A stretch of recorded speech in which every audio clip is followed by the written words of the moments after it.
All right. Hello, everyone. Thank you all for coming both in person and for joining online. Welcome to the next edition of Mython AI Times. Today, we'll be talking more about AI in healthcare. As usual, there will be space for questions at the end. You need the mic that I'm holding in order to be heard. And as usual, there are refreshments. Feel free to grab some now, and then there will be more later after the talk where we can meet and talk a little bit more. There's beer on tap.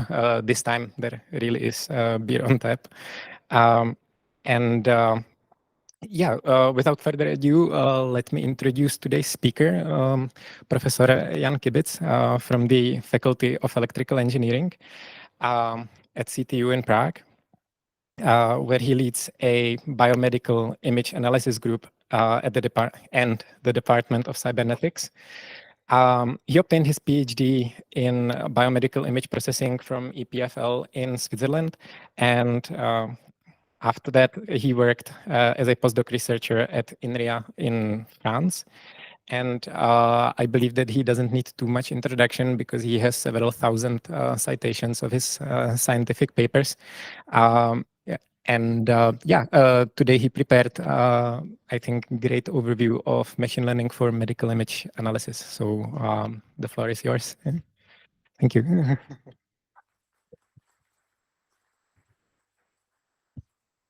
So good afternoon, everybody. Thank you very much for the invitation. Thank you for a very nice introduction. I don't know if I can live up to that level, but I will try. Thank you very much for coming. I was just mentioning that there's more people here than in my lectures at the CTU. So I hope you like the talk. I will present kind of a cross section. I will present several examples of projects that we have been working on during the last few years.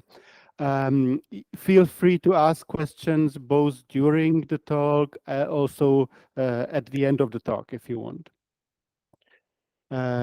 Right. So first project I want to talk about is tooth caries detection from bite-wing X-rays, which is a project that we did in collaboration with some very active medical people from the General Hospital in Karlovo náměstí, who gathered a large data set of images. This is always a necessary condition.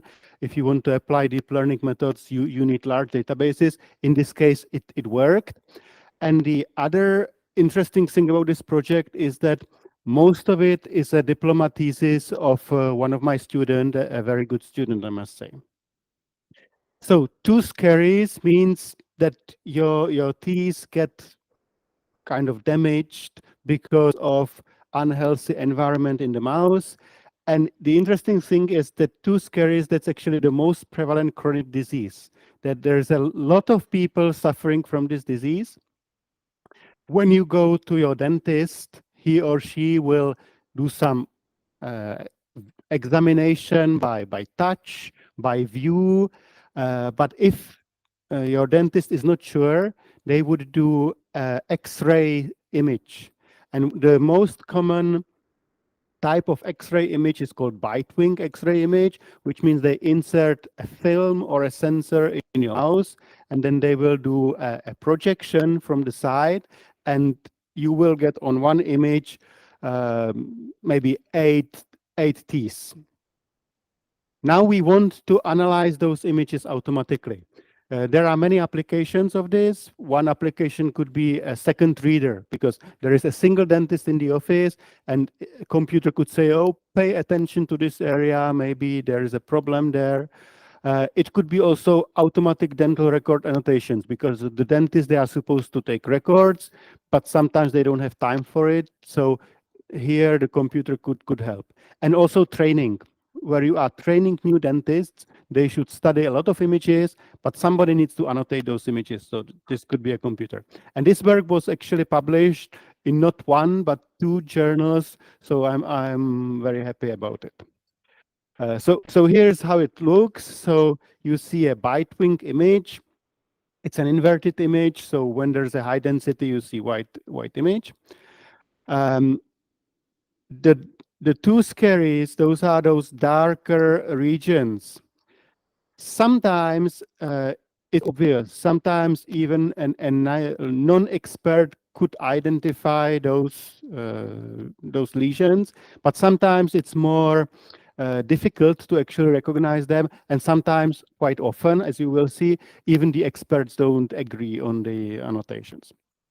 So we had about 7,000 annotations in about 4,000 images, and the annotations were done using this SWAT CVAT tool, and we were annotating bounding boxes because this is easier than doing a pixel-wise annotations as in other works. The annotation was done by stepwise manner. So we first annotated our dentist annotated a small data set. Then we trained the network. We annotated automatically a larger part of the data set. The dentist corrected the annotations, etc. So in this way, within a month or so, we could get a nice annotated data set. We invited other dentists to help with the annotations, both students and experienced dentists, but you will see that there is a large variability between their annotations. So for training, we ended up using just the annotations of our primary annotator. So the formula from the machine learning point of view, the formulation is object detection. So you have an image and you want to find a bounding box where the object is. There is a large number of networks from the computer vision community which do this task. So my student, he tried many of them and he found that they work well. But actually the best results were obtained by taking fusing the results of different methods, because each method has different strengths and weaknesses. So we applied a set of methods, like four different methods, and then each of the methods gives you a list of bounding boxes. For each of the bounding box, you have a confidence value, and then we fuse them together. First, we do clustering, because there will be many overlapping boxes. So if the boxes overlap a lot, we will just fuse them into one box. And this is done by weighted averaging. So the coordinates of the bounding box are a weighted average of the coordinates of the constituent bounding boxes, and this using this confidence produced by the method as weights. And we also produce the confidence value for the fused box, which is also a linear combination of the confidences of the constituent boxes. The interesting thing is this term, which is a sum of the weights for the methods which did not detect this lesion. So if you have a lesion which is supported by all the methods, it will have a larger confidence value than a method which is supported by just one or two of them. And those weights, WA, they are method dependent. So each method has a certain weight, and this is learned from the data. So we optimize those weights. And once we have done this, we also remove the enclosed boxes, because sometimes it happens that a method will detect both a small area where there is this primary lesion, but there is a larger region which is also affected. And the annotator, the annotations are these red boxes, and the automatic method results are the green boxes. So sometimes the annotator only annotates the box. So in order to do a meaningful comparison, we would eliminate the smaller box because it's enclosed in the larger box. So here are numerical results of the model. So you see the F1 value is kind of 75, around 75. So it's not perfect. But you will see that the experts themselves are not perfect either. So just remember that individual methods, they would have F1 score, say 75, 76. And then after this ensembling, when we put it together, So our best performing ensemble is this ensemble 3, where we have different types of networks, and it actually improves the results by a few percentage points to 0.8, which is state of the art. The number that you are reporting, it depends very much on the conditions of the comparisons. Those values, those are the average precisions. I don't know how familiar you are with object detection, but basically there's a trade-off. Either you have a lot of positives, a lot of false negatives. So um, this is controlled by your sensitivity or recall. And for each recall, like how many of the true positive are you actually getting, you can get a different precision. So precision would be how many of the selected lesions in this case are real lesions.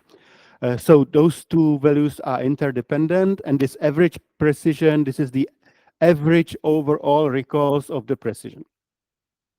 And it also depends on what you consider a match, whether two boxes actually match. So if you are very kind of permissive, and if you say that 30% of the area match is enough for you, then we can actually, the average precision is almost 90%, which is very good.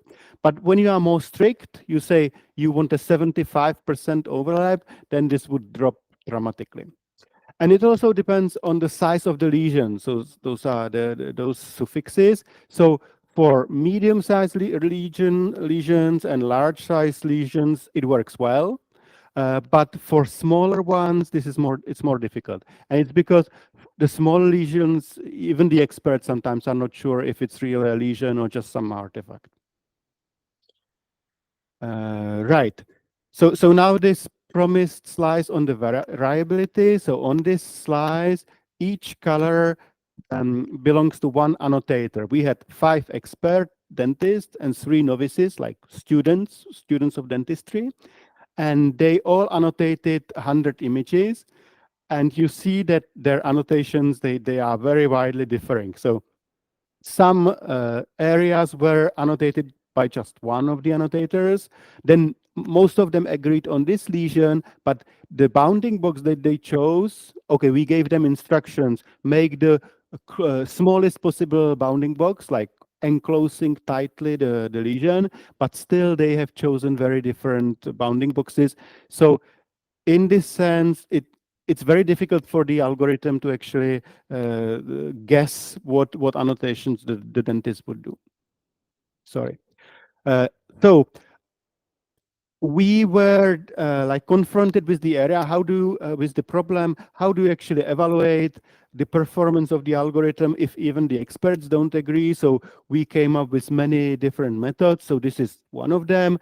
Here we said the 2 lesions match if centroid of one is inside the other, and or vice versa. So then we would say we have a match, and if not, count it as an error. So in those 100 images, the number of annotated lesions varied between 240 and 420 between the experts. And you see that even the experts between themselves, they had more than 100 errors, maybe even 200 differences. So we evaluated the average number of errors and the average intersection over union. And you see that the automatic algorithm, which is denoted by M, is about in the middle. Is like the 3rd or 4th position. So it's as good as the experts, better than half of the experts.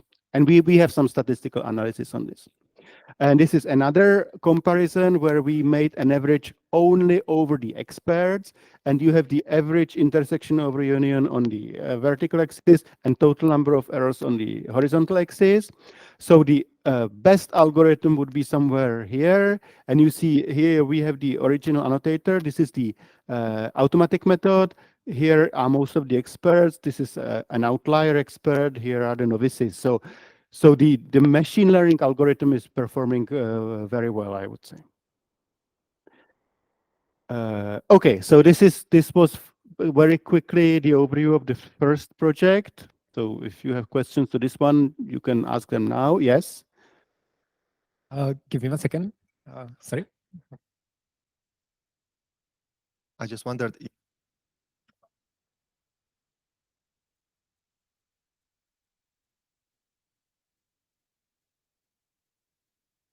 We in this work we did not allow them, but sure that could be done. Yes, we did some kind of artificial fusion. So we had a consensus data set where the majority of them agreed. We said this is the one.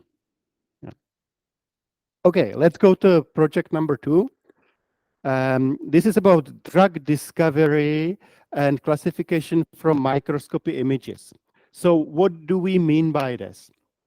So when you want to create a new drug, like new chemical compound for healing some disease, this proceeds in several steps. So first, you need to select the candidates. You can select them from literature, where you see in the literature, you find articles which say that this chemical compounds affects certain pathway of the cells and therefore could be useful for treating such and such disease. You can also do computer simulations. You have computer programs which can analyze the spatial structure of, say, proteins, and then you know how two proteins would bind together, and you can design a chemical compound which would bind to this site, and this way block this binding and block some functionality of the cell and kill the cell by this way. So here in this part, you would have thousands and maybe tens of thousands of possible candidates which you would evaluate, and you can also use artificial intelligence for this. Then in the second phase, you go to the laboratory and you actually try it on real cells. There are standardized cell lines, and usually in this phase, you would have hundreds of candidate compounds, and you do it on so-called microarrays, which are like glass plates with wells, like little wells, and to those wells you put a little bit of liquid with the cell culture, and to this you add the compound being tested, and then by some means, for example microscopy images, you see what is happening, if the cells have survived, or if they are destroyed, or what happens with them. And then if the cell candidate passed this stage, then you can go to in vivo testing in animal models and human clinical trials. So we are working in the second step, and it is in collaboration with people from Olomouc, this Institute for Translational Medicine. And we have worked on analyzing microscopy images. There are other ways of measuring if the cells have survived or not, but we have worked on microscopy images. This is how the images look. This is just a small part of the image. The images are actually relatively large, like 2000 by 2000 pixels, and in one well you are actually acquiring maybe 5 or 10 images. So this is just a subset. On the left, those are fluorescent images. So you add a dye to the cell culture, and then you have a fluorescent dye which is very well visible under ultraviolet light, and you can see the nuclei very well. On the right, this is a phase contrast microscopy, which does not need any extra chemicals. So it does not destroy the cells, but it's much more difficult to analyze. So one of the new things about our project is that we are not working with fluorescent images as other people are doing, but we want to analyze the phase contrast images, because this makes the process faster and less expensive, and also it allows you to do many images, like a time series, because it doesn't destroy the cells. The two images, okay. The two images, they are related, of course. So here you see the fluorescent cells, which were segmented by some commercial program, and every one of those cell nuclei was colored by a different color, and then you project the nuclei into the phase contrast image. So you see the the cell nuclei are actually in those images, they correspond, but it's difficult to recognize from the phase contrast images directly. And here, those were results of trying to segment the phase contrast images with the same software. So the standard software couldn't do it, and that's why also we tried to work on it. Okay. So we have this type of cell line, a few hundred images, and we started, the work I'm presenting here was a kind of pilot study where we worked with just 5 classes. This is already published. We are now working with a larger data set, like 300 different chemical compounds, but that one is not yet published, so I'm not talking about it very much. From the computer vision point of view, we have not used anything very special. There is this ResNet network. We cut the image into smaller parts because it was too big for the images. And then the results on the tiles are aggregated by various operators, usually averaging work relatively well. The interesting thing is about drug concentration, because we are not sure what is the effective concentration of the drug. If there's too little, there's no effect. If there's too much, then the cells are destroyed, and you cannot distinguish different types of the compounds. So we found that what works best are those so-called IC50 concentrations, which is the concentrations at which like 50% of the cells survive. The problem is that you don't, if you have an unknown compound, you don't know this IC50 concentration. So in our current work, we are actually working with a series of images for different concentrations, and we are trying to select automatically the right concentration. But in this work, we have worked with a fixed database, so we knew the optimum concentration. Here are the results of the classifier. So we had, I don't know how many, like 100 to between 100 and 200 images, and most of them were actually classified very well. What was mixed up were images with this DMSO chemical and images of cells without any treatment. But actually this was intended because this DMSO is a solvent which is typically used for drug testing. So it is not supposed to do anything. There are some studies which say that at certain concentrations it could have some mild effects, but in general it should not do anything. So it's normal that we cannot distinguish them from no treatment. So we put the two classes together, and when you do this, you can do it the classification with very high accuracy. So now when we are working with 300 drugs, it's of course worse. We are at like 80% or something, but still it's not bad. We also tried feature visualization. In this image, there are some colors missing. I don't know why, but there should be differently colored spots, which is a projection of the features generated by the neural network to a two-dimensional space. And the idea is that we are doing this classification of known drugs, but this is just a proxy task. The real task is when a new unknown compound comes, we evaluate the features and we say, this compound is similar to something we have seen before, so very likely the biological properties would also be similar. So that's why we want to find good features, good representation, and it seems that the features are clustered relatively reasonably, so we hope this could work, but that's future work. Okay, so this was very quickly the second project. If somebody wants to ask something now, or you can ask later. And I will continue on the third project, which is carotid plaque stability prediction from ultrasound images. So on this image from the Gray's anatomy, you see the carotid artery, which is an artery which brings blood to the brain. And as you get older, there is a buildup of so-called atherosclerotic plaque in the artery. So the arteries, they get narrower and narrower.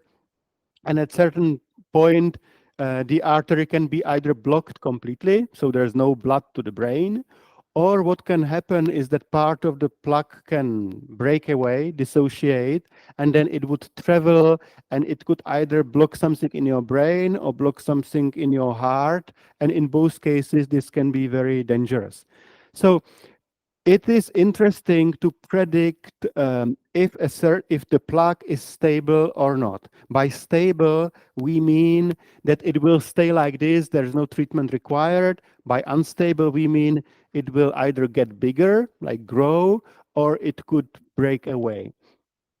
Because actually there is treatment, there are drugs for this. So if a danger is identified, we can give drugs to the patient and everything is okay, but we cannot give the drugs to everybody because like 50% of people older than 50 years have some part of drugs, but most of them will never know about it. Most of them will die of other reasons, but some of them will develop this problem. So it is interesting to it would be interesting to actually predict the stability of the plaques.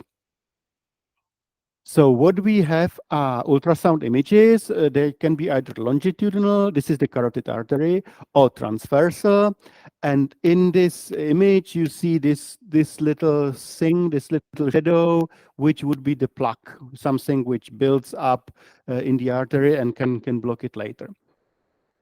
So again, this is most of it was done as work of my students.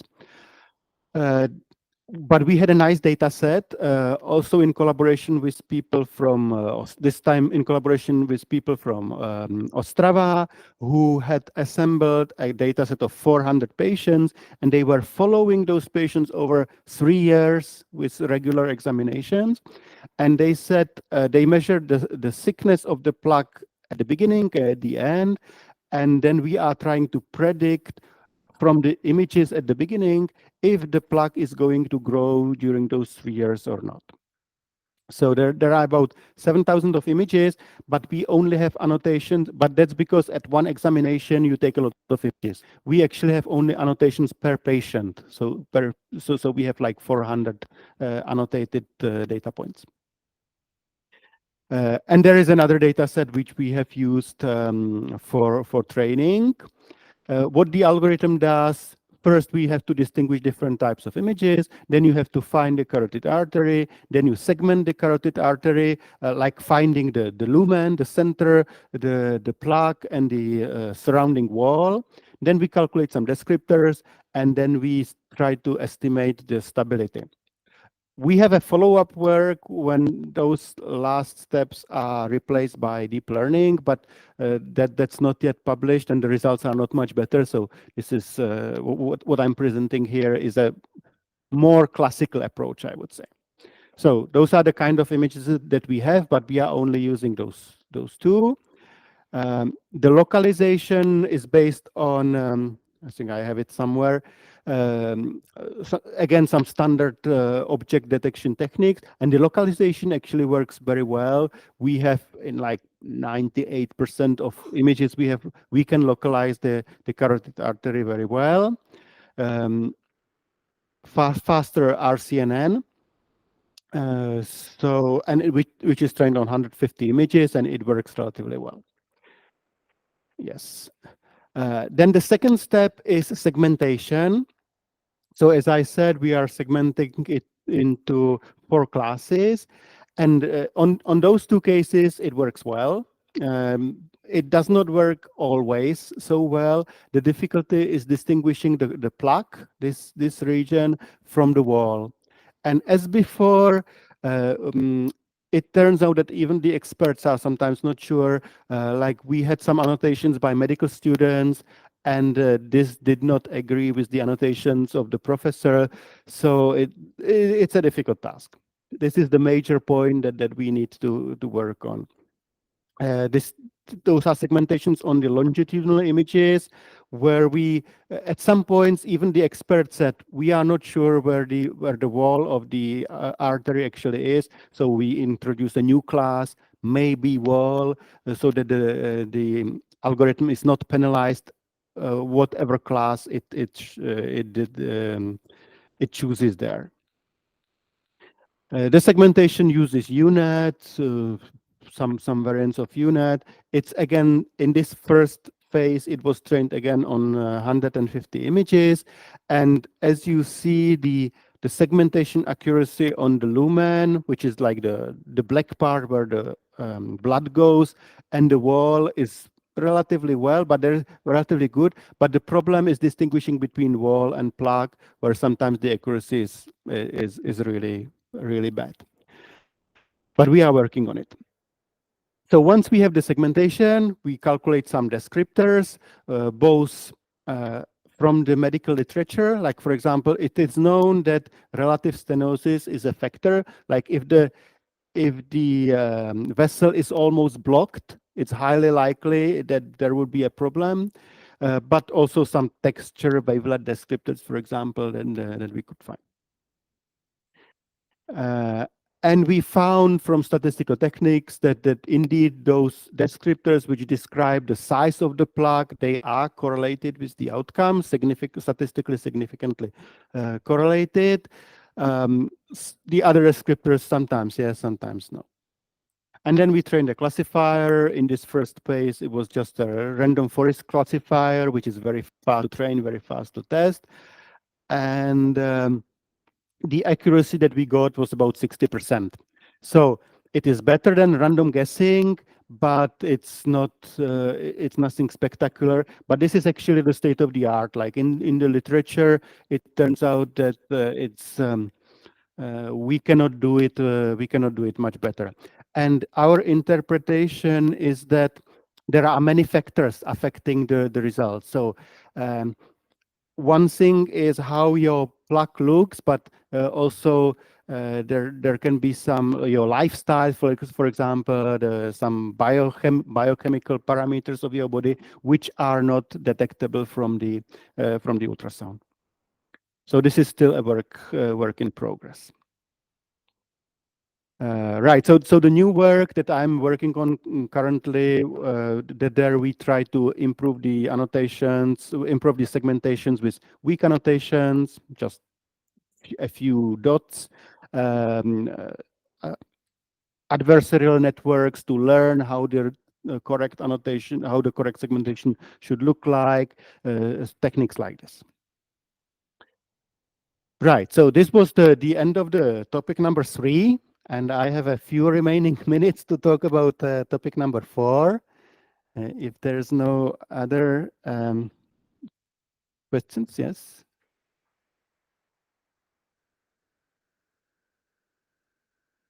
I'd like to ask, you have tried to annotate a physiological artery first, and then with the blocks, then like each artery has the same histological structure. You could also use for other arteries which might have these atherosclerosis, like aorta and so on. No, we didn't. This because the annotation is costly. Like it takes a lot of time. But on the other hand, for each patient, we have a number of images. They actually take a video, so you have a lot of images. So on those images, there are sections where there's very little plaque and there is more plaque. So we hope this could kind of play this role. But no, we don't have more annotations. We only have those 150 images annotated, unfortunately. This is the common problem in medical imaging, that you don't have enough data. So that's why we need clever algorithms, because there's simply you will never have millions of annotated images. It's just not realistic. Yes? Yeah, I wanted to ask, like, how did you get the ground truth for the stability and progressiveness? Well, we defined, or the authors of the study defined that if that they measure the thickness of the plaque at 2015 and then 2018, and if the number they get is larger by their error interval, they say the plug has grown. Or if the person actually had a brain stroke or heart attack, and they determined it was from this plug, then they say, okay, it was unstable. Thank you. Yeah, we are okay on time. Good, perfect. So I can go to the last topic, which is about histopathology. So histopathology means microscopy images which are taken, for example, during surgery or after surgery, or when the surgeons, they take part of some organ, and then they want to say, okay, is this actually cancer or some other disease, or is it okay? Do we need to take out more, and things like this? So a typical image would look like this. This is from a public data set called Chameleon, from the lymph nodes, because sometimes you have a cancer which propagates through lymph nodes, and it is important to know which nodes were actually affected because you have to take them out. They are annotated. Some of the images are annotated. So this central area, that would be the tumor. The surrounding area would be a normal tissue. Those are actually very big images. Millions of pixels, tens of millions of pixels, maybe 100 millions of pixels. When you zoom in to this area, you can recognize individual cells. The images are stained, so you can recognize the nuclei and other types of tissue. So this is the standard H and the staining, I believe. So our task is to actually detect the tumors, segment the tumors, and especially we would like to do it fast, because there are methods. Of course, you can train a classifier, and then you take a window, you go over this big image, and then you classify everything. This can be done, but it takes a lot of time. Actually, this Chameleon data set, it is available at different magnification levels. And there were challenges like competitions at this data set. And nobody of the participants was able to actually treat the maximum magnification. The images were just too big.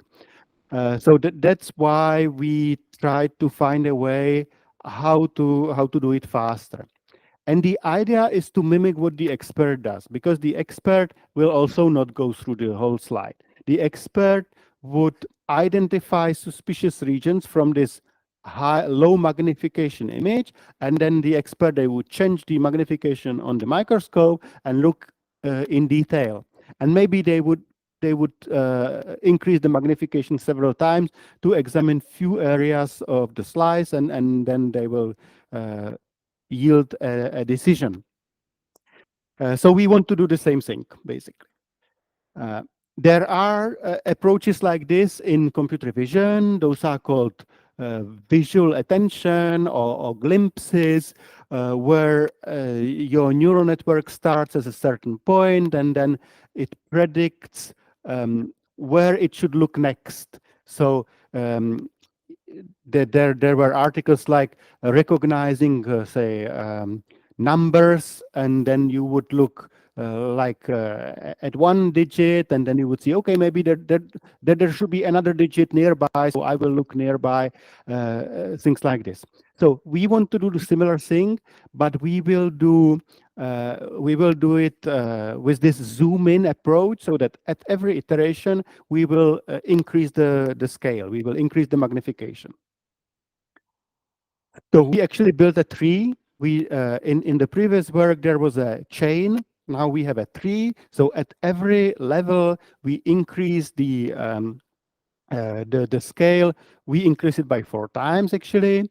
And the glimpses, the regions of interest that we analyze, they have a fixed size, like 300 digits, so that they are easily processed. So this way we get a number of glimpses. Here there will be maybe 8 or 16 glimpses at the end. And from classifying those leaf glimpses, we would then decide if in the slide there is a tumor or not. We use reinforcement learning because we don't actually know the final answer until we get at the end. So in reinforcement learning, which you probably know also, there is a sequence of action. So for us, the action is starting from this point, where do you want to look? Like in which areas do you want to look? And the whole chain, the whole tree is a trajectory. And then at the end, we get a reward. The reward is the classification correct or not?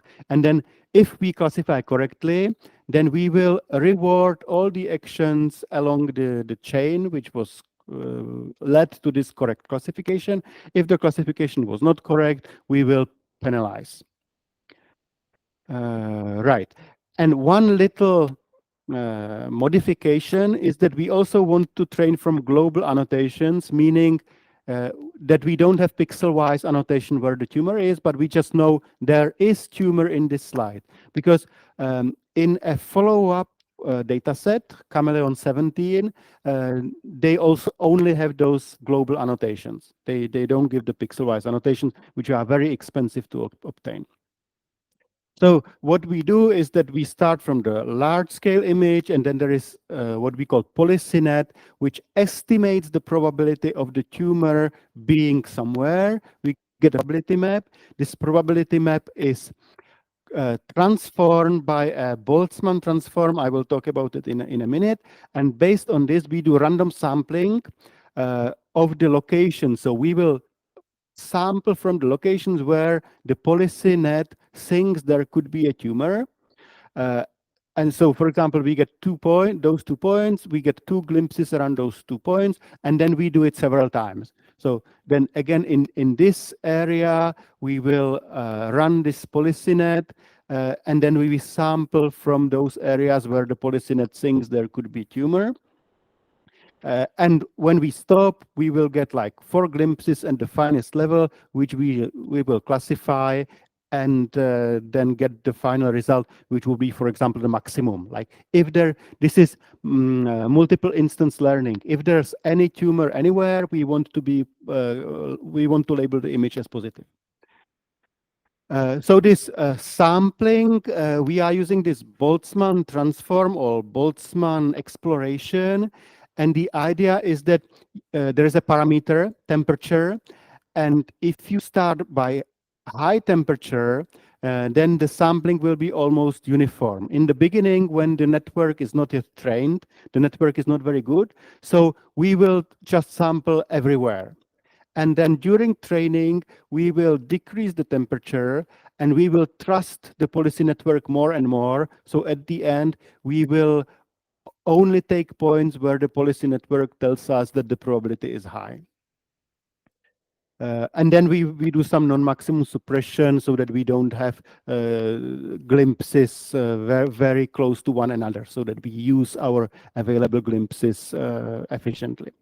The classification network is just inception net, and the classification loss is the cross entropy over all the glimpse segments. The policy network is UNet, and the policy loss is actually a mean square error between the final decision, what the final network gives us, and a smoothed version of what the policy network gives us. So we want the policy network to approximate the classification by the final network. Okay, if we have pixel classification, we can train it fully supervised because we know everything. If not, if we have just that global level, then we need first to train the final level network, and then we will use it as if they were the ground truths. And if we are lucky, then this will all converge. Right, so this is just about the experiments, and here are the results. So you have the AUC, the performance measure on the vertical axis, and the number of glimpses on the horizontal axis. So you see that as you are increasing the number of glimpses, then of course the performance increases. But even if you use very few glimpses, like 4, then the performance is not too bad. And then the solid lines are for fully supervised training. Dashed lines are for this multiple instance learning, where you only have one label. So again, there is a performance gap, but the performance gap is just 1 or maybe 2 percentage points. So for some applications, it can be acceptable. This is what temperature you should use at the test time. So if you are using all glimpses, then it doesn't matter. But for a reasonable number of glimpses, there is some optimum temperature which work best. Okay, so this is a comparison with state of the art. So if we are using all glimpses, we get approximately the same performance as previous work. But if we reduce the number of glimpses, okay, I have it here, we can be maybe 10 times faster with very small loss of accuracy. And then if you want to use this weak supervision with just image labels, then there is additional loss of maybe 1% of AUC. Okay, so this is my last slide. So I have presented a very quick kind of cross-section of some of the examples of some of the projects that we work on. Medical images are different from natural images. As you know, they are often big, not always, sometimes they are big. Often we have 3D images or sequences of 3D images or multi-channel 3D images. They, of course, medical images, they look different. So many of the intuitions just don't apply. They are different. We usually have a shortage of data, and we always have shortage of annotated data. So we need some methods which can overcome this.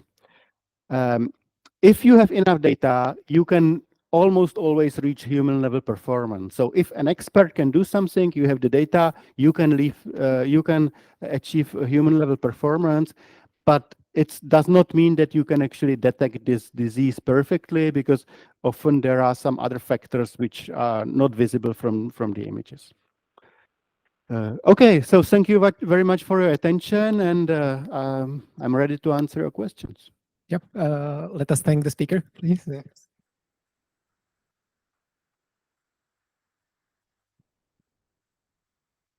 All right.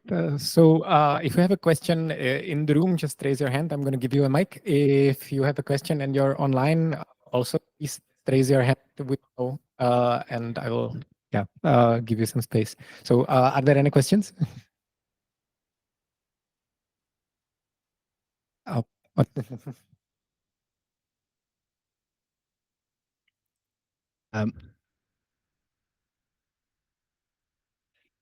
To connect it to the patient's data, like his clinical data, because a lot of pathologists, they always also look at the patient's data, clinical data, and based on that, they are looking at the image. So the clinical data and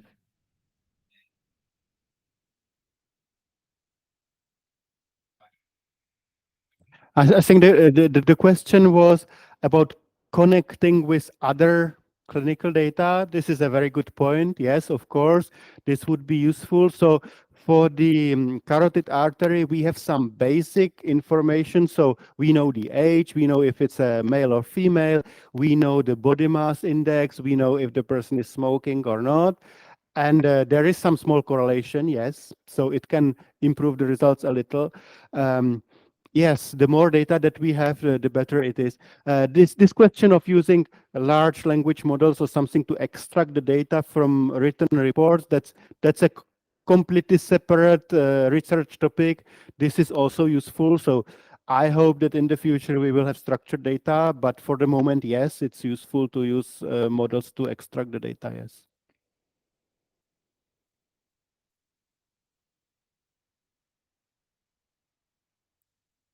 It's just difficult to get those data, you know. In the medical domain, you need to get permission. It's not easy.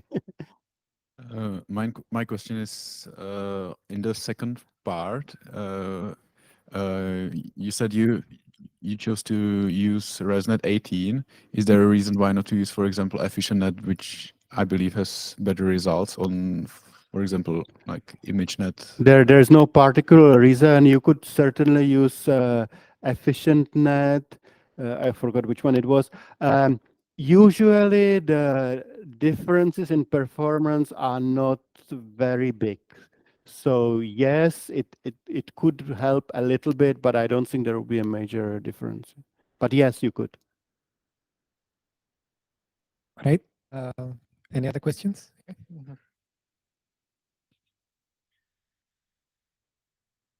Yep. I have a question about the first part.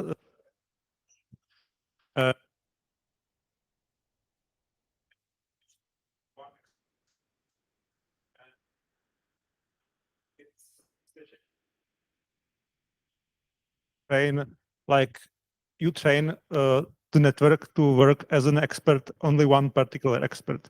So why didn't you like merge the 5 experts annotations you had and try to work on it? You are absolutely right. The problem is that we didn't have it. So we had those 4,000 images, and those 4,000 images were annotated by one expert. And then we had 8 experts, 8 dentists. They annotated only 100 images. Like we couldn't convince them to actually annotate 4,000 images. It was just. Any other questions? I ask one question. Since you are interacting with the doctors and medical stuff, what do you think is the biggest obstacle in moving these models into actually production? Like because the doctors are interested in this work, they help you create the data sets, they motivate the research, I presume. But what is missing to take the next step for example, the dentists to use the model? So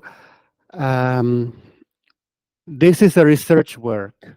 If you actually want to apply it to people, you should be a little more careful. So, for example, we should collect more data from different experts so that we don't rely on just one. And then you need the certification. The certification process, you need to do a clinical study or something, which is quite expensive.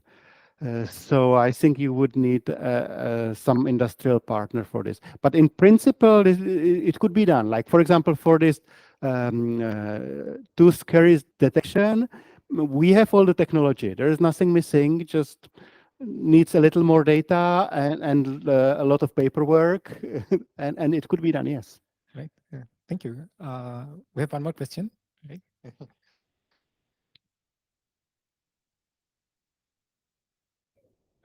About the teeth and labeling of the experts. Prone is the standard human label. Like, do you have any ground truth? Like, are all those boxes really caries, or is some of it like depending? What I'm asking is if it's that the people are missing the part that they didn't see it, or that they mislabeled some of the information, or yeah. This is actually a very good question, and it is a problem which is common in medical imaging. And the answer is we don't know, because as you saw, the experts themselves, they don't agree. And there are even different schools. Like you go to one dentist and he says, okay, this is a very small lesion. We will wait. Maybe it will heal like on its own. And other dentists, okay, they say, no, we have to drill and put some filling and everything. If you don't open the teeth, you don't know. There's no way of knowing. When you open it, there is a test. You can do it, and you can actually, you will know if it was correct or not. All right. One more question here. So thank you for presentation. Based on your experience, is there any like positive effect of the synthetic data on the performance of your models? Like mixing it with real ones or using solely synthetic data and so on? For many types of data, this is very feasible. I have colleagues who have created synthetic data of cells, like microscopic images of cells. They look very realistic. And then on this data, you can train your model. You can generate as many as you want. Perfect. You can have generative models which can generate like brains, and they look pretty realistic. So yes, on those cases you can do it, but I would say it's the first step. Then if you want to do the fine tuning, you will need the real data. But yes, just to you start it, you can use synthetic data. But like generating synthetic data is as difficult or more difficult than doing the segmentation or classification, for example.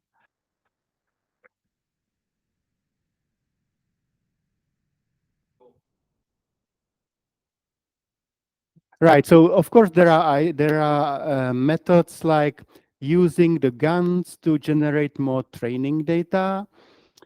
To me, this is kind of a brute force approach. You are using a lot of computational power, so I think there should be some better way. But yes, in the literature there are some articles which say this helps. I think we should know a way how to do it better. But yes, it's being done. Yes. All right. So please let us thank the speaker again.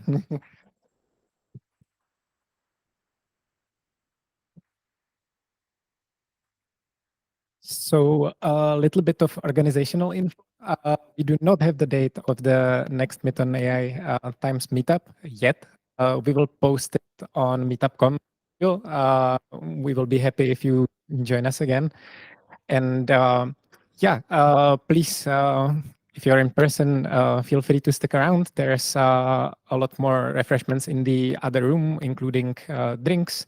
And thank you all for coming. Thank you for joining, and thank you for the great talk.